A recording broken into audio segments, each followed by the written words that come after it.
Hi everyone, welcome to RJ opinions. நான் உங்கள் RJ. இந்த வீடியோவில் நான் எதை பற்றி பேச போகிறேன்னா, வெஜிடேரியன் நான் வெஜிடேரியன் ஏன் இவங்க ரெண்டு தனித்தனியாக இருக்கணும், ஏன் இவங்க வந்து ஒட்ட மாட்டேங்கிறாங்க, ஏன் ஒதுங்கி இருக்காங்க அப்படிங்கிறதுக்கு நான் என்னுடைய ஒப்பீனியன் சொல்கிறேன். இந்த வீடியோ ஃபுல்லாக பாருங்கள். இதில் வந்து நான் வந்து சின்ன வயசில் இருந்து நான் ஃபுல் வெஜிடேரியன், ஓகேவா? நான் அதுக்காக நான் தப்புன்னு சொல்ல, நான் vegetarian by birth, okay. Family wise எல்லாமே வெஜிடேரியன். நான் சின்ன வயசில் இருக்கும்போது எங்கள் அப்பா என்கிட்ட சொல்லுவார், இது மாதிரி ஆச்சு, நீ வந்து வெளியில் வந்து நான்வெஜிடேரியன் ஹோட்டல் சாப்பிடாத. நான்வெஜிடேரியன் ஹோட்டலில் ஃப்ரெண்ட்ஸ் ஸ்கூலில் படிக்கும்போது பசங்களோட சுற்றுவேன்ல, ஸோ அப்படி சுற்றி இருக்கும்போது பசங்களோட போவேன், நான் ஹோட்டலுக்கு தான் போவேன். அவங்க நான்வெஜ் சாப்பிடுவாங்க, பக்கத்தில் உட்காந்துருப்பேன். எனக்கு அந்த நான்வெஜ் பிடிக்காது, ஸோ அந்த இடத்து பக்கத்தில் உட்காந்துருப்பேன். எங்கள் அப்பா திட்டுவார், நீ அதெல்லாம் பசங்களோட சேர்ந்துட்டு நான்வெஜ் சாப்பிட்றதுக்குலாம் போகாதுன்னு சொல்லி திட்டினார். எனக்கு அப்போல்லாம் எங்கள் அப்பா மேலே கோவம் வரும். இதில் என்ன இருக்குது, நான் போய் உட்காந்து இருக்கேன், நான் சாப்பிட கூட இல்லையே, ஜஸ்ட் உட்காந்து தானே இருக்கேன் அப்படி சொல்லி எங்கள் அப்பா மேலே எனக்கு கோவம் வரும்.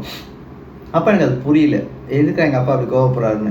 ஆக்சுவலி நம்மகிட்ட வந்து சில விஷயங்களை வந்து தெளிவாக அவங்களும் தெளிவாக சொல்லி கொடுத்துருந்தாங்கன்னா நம்ம மேபி கற்றுட்டு வந்து போமோனுமோ, ஓகேவா? அதுக்கப்புறம் நான் இப்போ ரீசெண்டாக வந்து எனக்கு ஒரு குரு ஒருத்தர், ஆயுர்வேதிக் டாக்டர் ஒருத்தர், அவர் வந்து எனக்கு வந்து சொல்லி கொடுத்தாரு சில விஷயம். ஏன் வெஜிடேரியன், ஏன் நான் வெஜிடேரியன் டிஃப்ரென்ஸ் என்ன, எதனால் வந்து ஒதுங்கி இருக்காங்கிறதுக்கு ஒரு ரீசன் சொன்னார். அதை கேட்கும்போது எங்கள் அப்பா சொன்னதோட அர்த்தம் எனக்கு அப்போ தான் புரிஞ்சிச்சு, பல வருஷத்துக்கு அப்புறம். நான் ஸ்கூல் படிக்கும்போது எங்கள் அப்பா மேலே எனக்கு கோவம் வந்துச்சு. இப்போ கொஞ்சம் அர்த்தம் புரிஞ்சோடனே, ஓ எங்கள் அப்பா இதனால தான் சொன்னாரான்னு. எங்கள் அப்பா என்கிட்ட சொல்லும்போது இந்த அர்த்தத்தையும் சேர்த்து சொல்லி கொடுத்துருந்தா வச்சுக்கோங்களேன், மேபி நான் இன்னும் கொஞ்சம் நல்லா கற்றுட்டு இருந்துட்டு போனோன்னு தெரியல. அந்த ஆயுர்வேதிக் அவர் சொல்லிக் கொடுத்தது என்ன விஷயம்னா, வெஜிடேரியன் கீரை, நம்ம காய்கறி சொல்கிறோம்ல, இதெல்லாம் சாப்பிட்டுட்டு அதில் வந்து டஸ்ட்பினில் நம்ம டஸ்ட் போடுவோம், ஓகேவா? அதை அந்த மிச்ச மீதியான உணவுகள் அந்த டஸ்ட்லாம் உள்ளே போடுறோம்ல, அதில் ஒரு பாக்டீரியா வந்து க்ரியேட் ஆகுமா.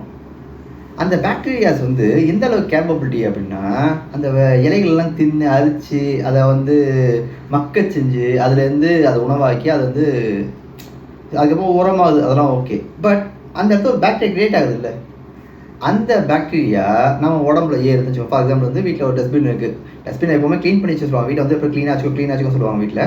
பட் அந்த டஸ்ட்பின் இருக்குது, அந்த டஸ்ட்பினில் சில பாக்டீரியாஸ் வந்து இறங்கி வருது தட்டில். நம்ம அந்த ஏன்னா சமையக்கட்டில் ஓரமாக வச்சுருப்போம், இல்லை சிங்குக்கு கீழே வச்சுருப்போம் நம்ம டஸ்ட்பின்ஸ் எல்லாம். ஸோ அங்கேருந்து வந்து இறங்கி பாக்டீரியாஸ் ட்ராவல் ஆகும்ல, காற்றுல ட்ராவல் ஆகும்ல. ஸோ அந்த பாக்டீரியாஸ் வந்து நம்ம உடம்புல ஏறுது, நம்ம உடம்பு மசில்ஸ் மேலே ஏறுது அப்படின்னா, அந்த பாக்டீரியாவால் நம்ம ஸ்கின்னை எந்த அளவுக்கு பாதிக்கும்னு நினைக்கிறீங்க? ஏன்னா ஸ்கின் மசில் இது வந்து ஒரு நான்வெஜிடேரியன் ஸ்டாப் தானே, உடம்புக்கு நான்வெஜிடேரியன் ஸ்டாப் தானே. ஸோ அதனால் எந்த அளவுக்கு பாதிக்க முடியும் கேட்டால் ரொம்ப கஷ்டம். ஏன்னா அது இலைதலையை சாப்பிட்டு வளர்ந்த ஒரு பாக்டீரியா. ஸோ அந்த பாக்டீரியா நம்ம ஈஸியாக வந்து அஃபெக்ட் பண்ணாது அப்படின்னு ஒரு இது இருக்குது, ஒரு லாஜிக் இருக்குது. ஏன்னா சயின்ஸ்லேயே சொல்லியிருக்கு. ஸோ இலைதலையை சாப்பிட்ற பாக்டீரியாவால் நம்ம உடம்பு அவ்வளோக்கும் பாதிக்க முடியும் கேட்டால் ரொம்ப கஷ்டம், ஓகேவா? இதில் இன்னொன்று இருக்குது, நான்வெஜிடேரியன்ஸ் வந்து வீட்டில் நான்வெஜ் சாப்பிடுவாங்க. சாப்பிட்டுட்டு ஹோட்டல்ஸ்லேயும் சரி, நான்வெஜ் சாப்பிட்டுட்டு அந்த ஒரு போன்ஸு, அந்த கொஞ்சம் மீட் இருக்கும், கொஞ்சம் வீணாக போன அதை ஒட்டி இருக்க மீட்டு, அதோட ஒரு பாக்டீரியாஸ் இருக்கும், அதை தூக்கி டஸ்ட்பினில் போடுவாங்க. அந்த இடத்துல பாக்டீரியா க்ரியேட் ஆகும். அந்த நான்வெஜ்ஜுடைய போனையும் அந்த போன் மேலே மசில்ஸையும் சாப்பிட்டு, அந்த சதப்பகுதி சாப்பிட்டுட்டு ஒரு பாக்டீரியா க்ரியேட் ஆகிருக்கும். அந்த பாக்டீரியா ஒரு காற்று வழியாவோ இல்லை ஒரு நான் போய் எடுக்க பாத்திரத்துலையோ ஏதோ இடத்துல வந்து என் மேலே ஏறுதுன்னு வச்சுக்கோங்களேன், அந்த பாக்டீரியாவில் என் மசில்ஸை அஃபெக்ட் பண்ண முடியுமான்னா கண்டிப்பாக ரொம்ப வேகமாக அஃபெக்ட் பண்ண முடியும். ஓகே, அப்போது நான்வெஜ் சாப்பிட்றவங்களுக்கும் அந்த பாக்டீரியா நம்ம அஃபெக்ட் பண்ணி தானே இருக்கணும், அவங்களையும் அஃபெக்ட் பண்ணவே இல்லை அப்படின்னு கேட்குறீங்கன்னா, நம்ம உடம்பு பேசிக்காகவே ஆன்டிபயோட்டிக் க்ரியேட் பண்ணக்கூடிய ஒரு கேப்பபிலிட்டி கொண்டது, ஓகேவா? இப்போ வந்து நான் வந்து வெஜிடேரியன் சாப்பிடுவேன், என் வீட்டில் பாக்டீரியாஸ் வருது, என் வீட்லேயும் அந்த காய்கறியிலேருந்து பாக்டீரியா வராமல், அதுலேயும் காய்கறிலேருந்து பாக்டீரியாஸ் வருது, இலத்தலேருந்து பாக்டீரியாஸ் கீரைலாம் வருது. பட் அந்த பாக்டீரியா என் உடம்புல ஏறும்போது என் உடம்பு எதை கற்றுக்கணும்னா, அந்த பாக்டீரியாவை எப்படி கொன்று இது நம்மளை அஃபெக்ட் பண்ணாமல் நம்மளை பாதுகாத்துக்கிற ஆன்டிபயோட்டிக் க்ரியேட் பண்ணி, அதாவது வெள்ளையணுக்கெல்லாம் வந்து ஆன்டிபயோட்டிக் சக்தியை க்ரியேட் பண்ணி நம்ம உடம்பு வந்து அதுக்கு கேப்பபிலிட்டியாக ஒரு தடுப்பு வளையத்தை க்ரியேட் பண்ணியிருக்கோம். நான்வெஜிடேரியன் சாப்பிட்றவங்க வீட்டில் அவங்க சாப்பிட்டு அவங்க சின்ன வயசுலேருந்து குழந்தைகள்லேருந்து அந்த பாக்டீரியாஸ் அவங்க வீட்டில் இருந்துருக்கும், ஏதோ இடத்துல ஒட்டி இருக்கும், தட்டில் இருக்கும், சாப்பிட்ற சாப்பாட்டில் இருக்கும், அவன் பல்லில் ஒரு சின்ன பீஸ் ஒட்டி இருக்குன்னு வச்சுக்கோங்க, அந்த பீஸில் கூட பாக்டீரியா க்ரியேட் ஆகும்ல. அந்த பாக்டீரியாஸை அந்த உடம்பு பழகிருக்கும், ஃப்ரம் பர்த்தில் சின்ன வயசுலேருந்தே பழகிருக்கும். ஓ இந்த மாதிரி பாக்டீரியாவா, இது எனக்கு ஹேண்டில் பண்ண தெரியும் சொல்லி நம்ம வெள்ளையணுக்களும் நமக்குள்ள அந்த ப்ரொடக்ஷன் சிஸ்டம் இருக்குல்ல, அது வந்து லேர்ன் பண்ணியிருக்கோம். ஸோ இப்போ வந்து ஒரு பையன் இருக்கான், அவன் பிறந்து வளர்ந்து எல்லாமே நான்வெஜிடேரியன் ஃபேமிலி, அவங்க நான்வெஜ் சாப்பிட்றாங்கன்னா அந்த பாடி அந்த பாக்டீரியாஸை எதிர்த்து போராடுறதுக்கான கேப்பபிலிட்டியை வளர்த்துக்கிச்சுன்னு அர்த்தம். அப்படி தான் அந்த பாடி இதாக இருக்கும். அவங்க அப்பா அம்மா வந்து அந்த ஜெனட்டிக்லேயே இருக்கும். அது எப்படி இந்த மாதிரி பாக்டீரியா வந்தால் கில் பண்ணுறது ஜெனட்டிக்கில் டிஎன்ஏல ஸ்டோர் ஆகிருக்கும். ஸோ அவங்களுக்கு அது ஈஸி. இப்போ நான் ஒரு வெஜிடேரியன் ஃபேமிலிக்கு வந்து நான் வெஜிடேரியனாக வளர்ந்துட்டு இருக்கும்போது எனக்கு ஒரு கீரையை சாப்பிட்ற பாக்டீரியாவோ இல்லை ஒரு சின்ன சின்ன காய்கறி சாப்பிட்ற பாக்டீரியாவோ என் உடம்புல வருதுன்னா அதை பார்த்து தான் என் உடம்பு கேப்பபிலிட்டியாக இருக்குமே தவிர, திடீர்னு போய் நான் வெஜிடேரியன் ஒரு பர்சன் சாப்பிடும்போது அந்த வீட்டில் ஒரு பாக்டீரியா என் உடம்பு அஃபெக்ட் பண்ணுச்சுன்னா என் உடம்பால் உடனே எதிர்த்து சண்டை போட தெரியாது. It take a while. ஏன்னா என் ஜெனடிக் டிஎன்ஏலேயே அது இல்லை இந்த பாக்டீரியா கில் பண்ணுறதுக்கான கேப்பபிலிட்டியோ அதோட டேட்டாவோ என்கிட்ட இல்லை என்னோட ஆன்டிபயோட்டிக் சிஸ்டத்துக்கு. ஸோ அதனால தான் இவங்க என்ன பண்ணிக்காங்க, இவங்களை அப்போ தெரியாது, சயின்ஸ் வைஸ் அவங்க அதை சொல்ல தெரில. எங்கள் அப்பாவுக்கும் சரி ஃபேமிலியில் மூதாதைகளுக்கும் சரி அதை எக்ஸ்பிளைன் பண்ண தெரில. ஏன் வந்து நம்ம வெஜிடேரியன் வந்து நான் வெஜிடேரியன் ஹோட்டலுக்கு போகக்கூடாது, ஏன் வெஜிடேரியன் நான்வெஜ் சாப்பிடக்கூடாதுங்கிறதுக்கான எக்ஸ்பிளேஷன் தரத்துக்கு அவங்க தெரியல. மேபி தெரிஞ்சு அவங்க எக்ஸ்பிளைன் பண்ணியிருந்தாலும் நம்ம இன்னும் கொஞ்சம் கற்றுட்டு போக முடியும். அவங்கள்ட்ட நிறைய சயின்ஸ் இருந்திருக்கு, அந்த காலத்தில் நிறைய சயின்ஸ் சொல்லி கொடுத்துருக்காங்க. பிரித்து வச்சுக்கிறது ஒதுக்கி வைக்கிறாங்கன்னா அவங்க கீழே நாங்கள் மேலே பிரிக்கல. அவங்க அங்கே போய் ஏதாவது ஹெல்த் ப்ராப்ளம் வந்துச்சுன்னா அதை நம்மளால் தாங்கிக்க முடியாதுங்கிற ஒரு பயத்தில் அவங்க வந்து பிரிச்சுருக்காங்க.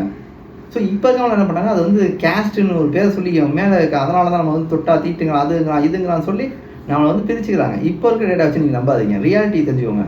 ஒரு பாக்டீரியாவோட கேப்பபிலிட்டி இருக்குது, அந்த கேப்பபிலிட்டி நம்ம உடம்பால் தாங்க முடியும். சில பாக்டீரியாவோட கேப்பபிலிட்டி நம்ம உடம்பால் தாங்க முடியாதுங்கிற டிஃபரன்ஷியேஷன் இருந்ததுனால, அதை சொல்ல தெரியாதனால இவங்க ஒதுங்கி இருந்திருக்காங்க அப்படிங்கிறது எனக்கு அப்போ தெரியல, இப்போ தான் தெரிய வந்துச்சு. ஸோ அதனால் வெஜிடேரியன் சாப்பிட்றவங்க வந்து நான் வெஜிடேரியன் சாப்பிடாதுன்னு சொல்கிறதுக்கு ரீசனும் அதுவாக கூட இருக்கலாம். உன் உடம்பு வந்து வெஜிடேரியன் சாப்பிட்டு அது ஜீரணிக்கிறதுக்கான கேப்பபிலிட்டியில் இருக்குப்பா, நீ நான் வெஜிடேரியன் உள்ளே போடும்போது மேபி அதை வந்து உன் உடம்பு அக்செப்ட் பண்ணிக்க முடியாமல் போயிடலாம், உனக்கு வந்து டைஜஷன் ப்ராப்ளம் வரலாம், உன் உடம்புல இருக்க பாக்டீரியாஸ்குள்ள அந்த கேப்பபிலிட்டி வந்து டிஃபர் ஆகலாம். அப்படிங்கிறதுக்காக கூட வெஜிடேரியனாகவே பாதுகாத்து கூட்டு வந்துருக்கலாம். ஓகேவா? இதுதான் என்னோட ஒப்பீனியன். இதோட இன்னொரு வெர்ஷன் இருக்குது. ஏன் வந்து வெஜிடேரியன் ஃபாலோ பண்ணணும், ஏன் நான் வெஜிடேரியன் ஃபாலோ பண்ணணுங்கிறதுக்கு நிறைய ரீசன்ஸ், ரெண்டுமே பாசிட்டிவ் இருக்குது. ஆக்சுவலி வந்து யார் வந்து வெஜிடேரியன்ஸ் பண்ணணும், யார் நான் வெஜிடேரியன்ஸ் பண்ணணும் கூட இருக்குது.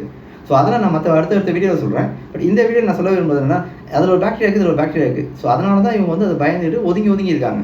ஓகேவா? நீங்கள் வந்து எப்பவுமே வந்து இது மாதிரி இதை வச்சு ஜாதி பிரிக்காதீங்க. வெஜிடேரியன் நான் வெஜிடேரியன் சொல்லி அவனை வேறுபடுக்காதீங்க. அதே மாதிரி ஒரு வெஜிடேரியன் ஃப்ரெண்டு வரானா இதில் என்ன இருக்குது, ஒரு நாள் சாப்பிட்டு பாரு அப்படி சொல்லாதீங்க. ஏன்னா அவன் உடம்பு ஏற்றுக்குமான்னு தெரியாது இல்லை.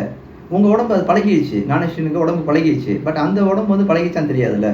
ஸோ முடிஞ்ச வரைக்கும் ஒரு வெஜிடேரியன்னா கொஞ்சம் அவனுக்கான ப்ரிஃபரன்ஸ், அவனுக்கு கொஞ்சம் ஸ்பேஸ் கொடுத்தா நல்லா இருக்கும்னு தோணுது. அவனை வந்து நான் வந்து ஃபோர்ஸ் பண்ணேன். அவன் விருப்பம் தான் சாப்பிட்றது, அது விஷயம். அது சாப்பிட்றது அதனால ஏதாவது பிரச்சனை இருந்தாலும் நான் விருப்பப்பட்டு சாப்பிட்டேன், அதனால என் உடம்பு அஃபெக்ட் ஆகுது, என்னோட பாடி, நான் எடுத்துக்கிற டிசிஷன். ஓகேவா? பட் நான் ஒரு ஃப்ரெண்டு வீட்டுக்கு போகிறது இல்லை ஒரு ஹோட்டலில் போகும்போதோ கொஞ்சம் அவாய்ட் பண்ணுறாங்கன்னா அதுக்கான ஸ்பேஸ் நம்ம ஆக்சுவலாக கொடுத்தா நல்லா இருக்கணும்னு எனக்கு தோணுது. உங்களோட ஒப்பீனியன்ஸ் எனக்கு கமெண்ட்ஸில் சொல்லுங்கள், லைக் பண்ணுங்கள், ஷேர் பண்ணுங்கள். இதில் ஏதாவது தப்பாக இருந்துச்சுன்னா கூட எனக்கு சஜஷனில் சொல்லுங்கள், I will take it. And next வீடியோவில் இதை பற்றி நான் எக்ஸ்பிளைனாக சொல்கிறேன். ஓகேவா? தேங்க்யூ.